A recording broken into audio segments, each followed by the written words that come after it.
Fala galera do YouTube, beleza? Seja bem-vindo a mais um vídeo no meu canal para honra e glória do nome santo de Deus, amém? Bom galera, hoje eu vou falar sobre a guerra de Ruanda. Você já viu falar sobre essa guerra? Ou nunca viu falar sobre isso?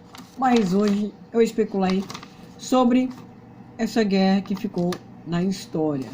Então nessa semana eu estarei falando sobre as guerras, sobre os conflitos, estarei falando sobre as fórmulas físicas e matemáticas para a honra e glória de Deus, amém? Então vamos lá. A guerra civil em Ruanda. Bom, essa guerra ocorreu entre 1990 a 1994. Então eu vou ler aqui uma pequena parte resumida sobre esse contexto, sobre a guerra em Ruanda, beleza? Então vamos lá. A guerra civil em Ruanda começou quando tropas formadas por Tutsis e Hutus moderados, refugiados em Uganda, no país de Uganda, iniciaram ataques contra o governo de Juvenal Habyarimana. Esse conflito tomou proporções de genocídio étnico, quando os Hutus organizaram milícias e realizaram ataques contra os Tutsis, o que resultou na morte de mais de 800 mil pessoas, bala para tudo que é lado e pancadaria. E esse é uma resumida sobre a guerra civil em Ruanda, sobre os Tutsis, né? E sobre Uganda, sobre o Tutsis e Hutus que ocorreu. Esses dois se dividiram, então houve esse contratempo na guerra, né? Houve essa rivalidade sobre esses dois. As raízes da rivalidade entre Tutsis e Hutus. Qual é a raiz? Qual o significado de ter ocorrido essa guerra entre os Tutsis e Hutus? Ruanda é um pequeno país localizado na África Centro-Oriental. Beleza? Uma boa informação sobre isso. Habitado há muito tempo por três etnias, Hutus e Tutsis, que representam a grande parcela da população ruandesa, e os Chiman, representantes de uma minoria do país. A rivalidade existente entre Tutsis e Hutus dos colonizadores, que essa hostilidade acentuou. Apesar disso, Tutsis e Hutus partilham em geral da mesma cultura. É uma mesma cultura, mas é separado. Não sei porquê. Vamos lá. Possuem tradições similares e falam o mesmo idioma, que é o Kinyarwanda. Kinyarwanda, que é esse idioma que eles falam. Bom, para ser uma tribo diferente, para ser uma tribo separada e todos esses conflitos gerados, mas eles são uma mesma religião, eles são uma mesma cultura, porque no passado, antes da guerra, eles eram aliados, eles eram juntos, né? E depois eles se separaram, com essa rivalidade que ocorreu. Ainda na formação do reino de Ruanda, no século XVIII, houve o surgimento dessa rivalidade entre os Tutsis e Hutus. Naquele momento, o governo do país estava nas mãos de um rei Tutsi, e a elite econômica do país era majoritariamente composta por Tutsis, criadores de gado. Nessa época, inclusive, a palavra Tutsis tornou-se sinônimo de elite política e econômica do país. Então, com a formação do reinado em Ruanda no século XVIII, por causa disso, se tornou uma rivalidade entre essas duas tribos, Tutsis e Hutus. Vamos lá. Vamos continuar. Com o processo do neocolonialismo, a rivalidade entre os dois grupos cresceu consideravelmente. Aí fudeu tudo. Os primeiros colonizadores que se estabeleceram na região foram os alemães. E agora os dois tribos vão morrer. No final do século XIX, agora em outro século, o domínio dos alemães sobre Ruanda aconteceu em parceria com os Tutsis, que ocupavam os principais cargos da administração colonial e gozavam de uma série de privilégios contra os Tutsis. Então vamos lá. Contra os Hutus. Os alemães, só uma especulação, os alemães ficaram do lado dos Tutsis. Aí, com a ajuda da Alemanha, eles conseguiram fazer com que eles acabassem com a tribo Hutus.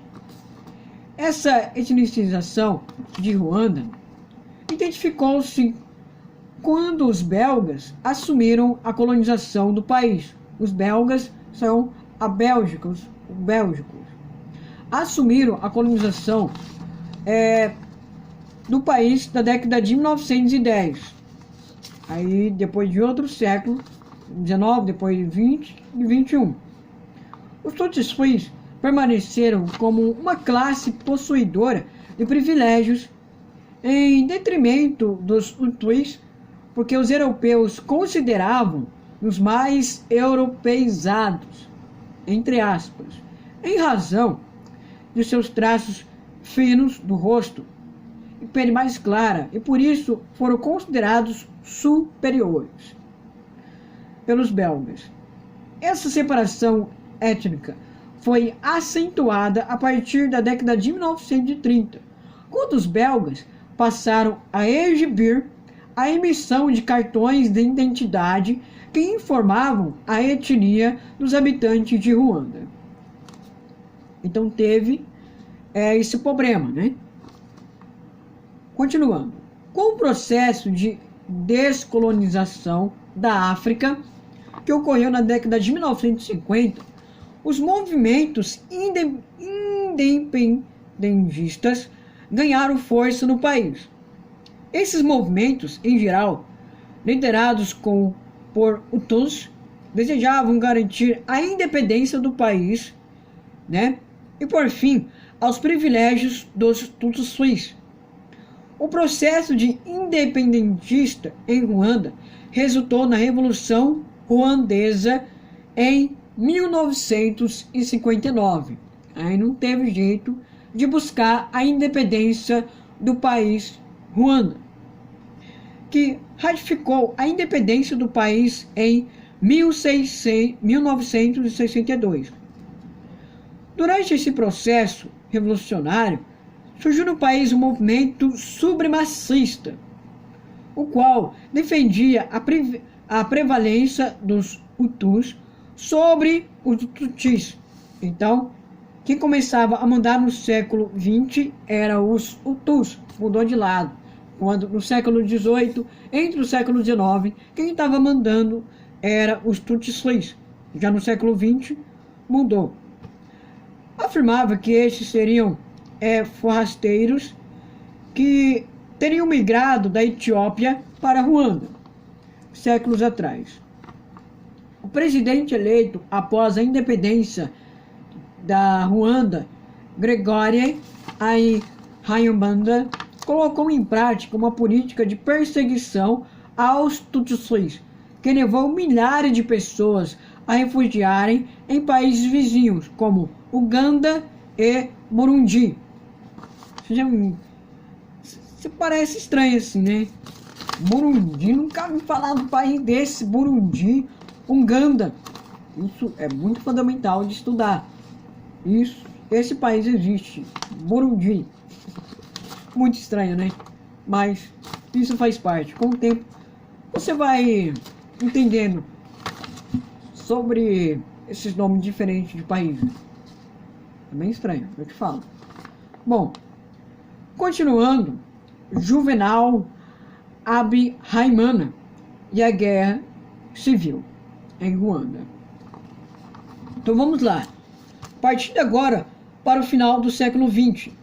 Em 1973, Juvenal Habyarimana assumiu o controle do país após realizar um golpe militar. Porque naquela época era ilegal. Se fosse nessa época, no século XXI, ele já estaria fudido já, aquele cara. Habyarimana manteve a perseguição contra os Tutsis e liderou um governo extremamente corrupto e de caráter ditatorial. Faz sentido. O governo de Habyarimana contou com o apoio francês e belga ao longo das décadas de 1970 e 80. Entretanto, a partir da década de 1980, uma crise econômica enfraqueceu seu poder no país. Eu falei que ele ia ficar fudido, e ficou, né? Por fazer coisa ilegal no país de Ruanda. E a partir da década de 1980 teve uma crise econômica. Por quê? O seu governo ditatorial enfraqueceu. Ele não teve muito fortalecimento das pessoas, de ajudar, de fortalecer o seu império. Então por isso ele teve uma crise que enfraqueceu o seu poder no país de Ruanda. A crise econômica foi acentuada à medida que a ajuda estrangeira para a economia ruandesa condicionava-se a uma maior democratização do país. Em meio a isso, a crise contribuiu para o crescimento do discurso de ódio contra os Tutsis e para a exaltação dos Hutus, com a ação de Akazu, uma organização extremista que deu origem ao poder Hutu, entre aspas. E começa a guerra mesmo. O grupo que foi responsável pelo genocídio dos Hutus em 1994. Então teve um combate dos Hutus contra os Tutsis. Então vamos lá. Esse grupo foi criado pela esposa do presidente Habyarimana. Ela que dá uma ideia de tudo isso, de revolucionar, de colocar guerra. Acho que essa mulher era má, mano. Não sei não. A Glatle Habyarimana era composto por membros do governo e da elite econômica e política do país. O discurso de ódio foi disseminado pela Akazu por meio de um jornal governamental chamado Kangura. Nunca ouvi falar desse jornal governamental. Só em outro país mesmo. Dá para entender? Então, o jornal governamental chamado Kangura. E a partir de 1993, foi também transmitido por um canal de televisão chamado Rádio Televisão Libre de Miles Colones, chamado RTLM. Vamos lá. A guerra civil no país estourou em 1990. Aí começa as bombas mesmo. Quando os Tutsis iniciaram um ataque contra as tropas governamentais e uma milícia armada, organizada entre os refugiados instalados em Uganda. Esse grupo ficou conhecido como Frente Patriótica de Ruanda, que se chama RPR, e tinha como objetivo assumir o poder para permitir que os refúgios dos Tutsis em Uganda pudessem retornar ao país que eles veio. Essa fase da luta estendeu-se até entre 1990, quando estourou, até 1993. Sem muita definição, quando o presidente Habyarimana aceitou assinar um cessar fogo com a FPR,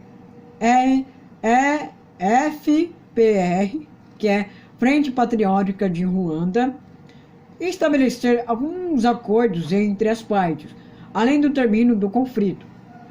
O presidente estava com medo. Habyarimana concordou com o retorno dos refugiados tutsis para Ruanda. Também foi estabelecida a formação de um exército conjunto entre as tropas governamentais e da FPF, além de marcar novas eleições. Então, ele estava com medo, então por isso ele aceitou essa aliança, entre aspas. O genocídio ruandês, só para terminar sobre esse assunto. O genocídio ruandês. O que especifica sobre o genocídio ruandês em Ruanda? Com a assinatura do cessar-fogo, irritou os grupos de extremistas Hutus, que passaram a acusar o presidente de traição contra eles. Seu traidor, só eleição para ganhar dinheiro. Esse breve período de paz ficou marcado pelo evidente clima de tensão no país, com o poder Hutu disseminando o discurso de ódio e incentivando a população Hutu a armar-se contra os Tutsis. Foi registrado nessa época o desenvolvimento de inúmeras milícias populares que se armaram de todas as maneiras possíveis contra os Tutsis, para matar todo mundo mesmo. Nessa situação de tensão em Ruanda, foi registrada também em estudos conduzidos por entidades humanitárias que concluíam que o país estava sob evidente risco de retornar ao conflito. Além disso, constatou-se que as milícias estavam armando-se e que, portanto, representavam um grande risco para o seu tribo. Essas milícias, que eram chamadas de Interahamwe, entendeu? Vou falar a palavra de novo. Essas milícias que eram chamadas de Interahamwe, você pode pesquisar essa palavra. Aqueles que lutam, em português, receberam armamentos em carregamentos enviados pela França. Pelos estudos, foi ignorados pela ONU. E nenhuma ação preventiva foi tomada.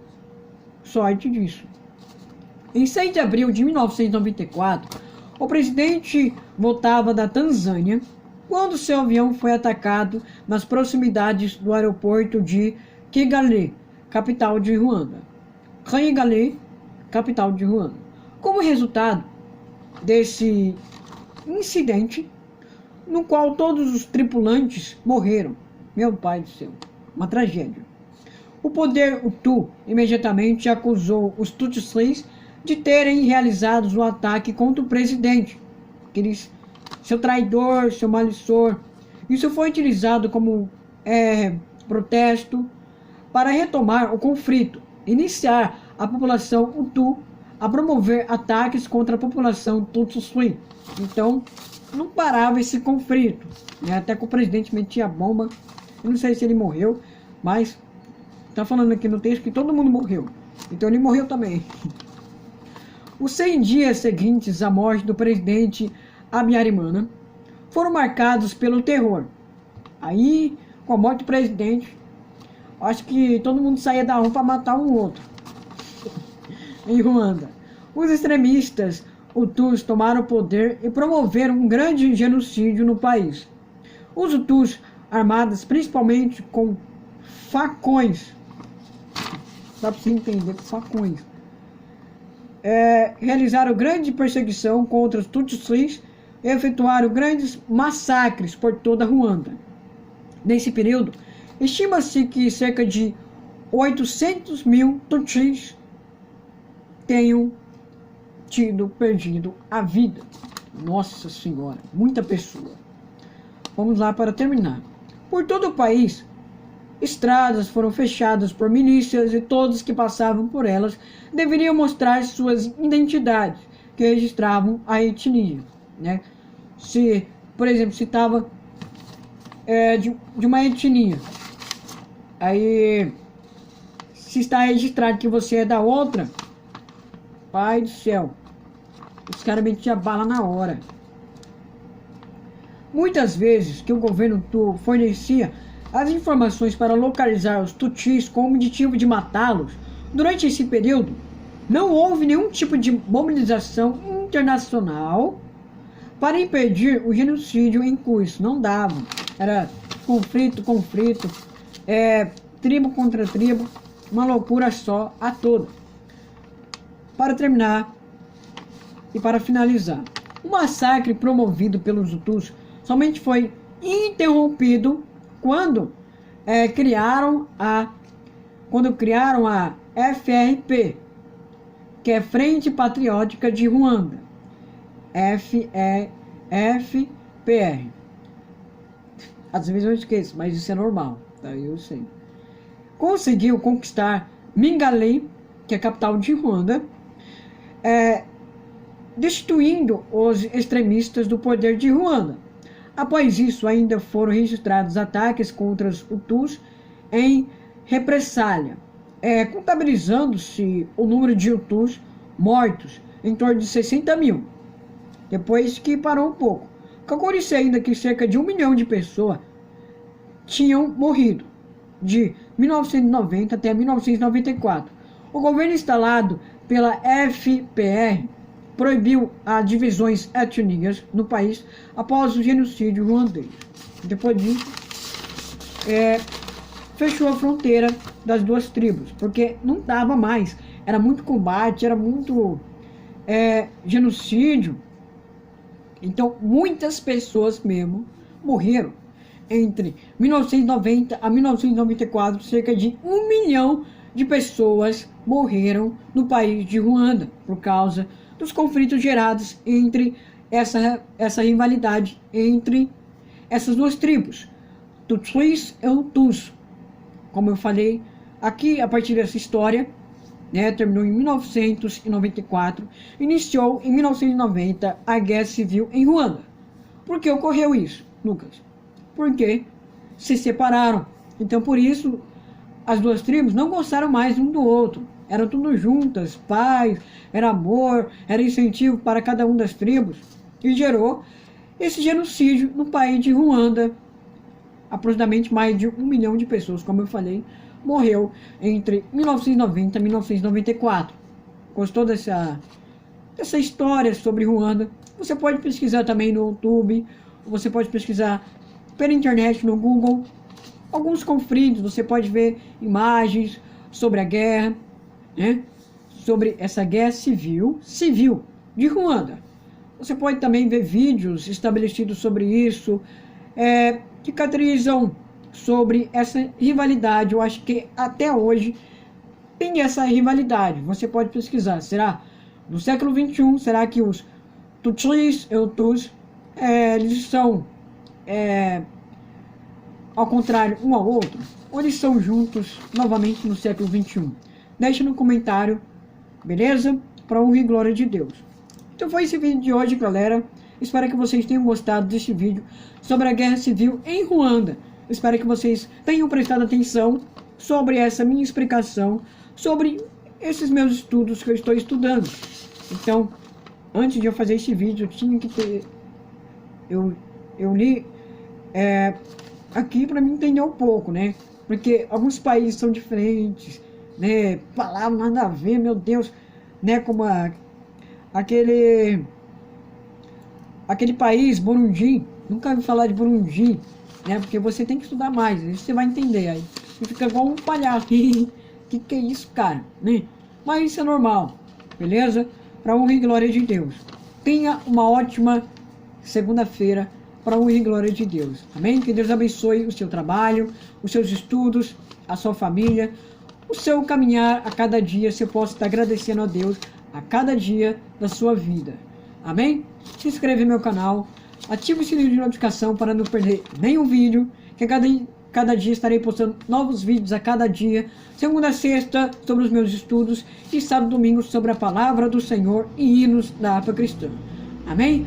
Para honra e glória no nome santo de Deus, para graça e glória no nome santo de Deus. Amém. Até mais. Falou. Amém.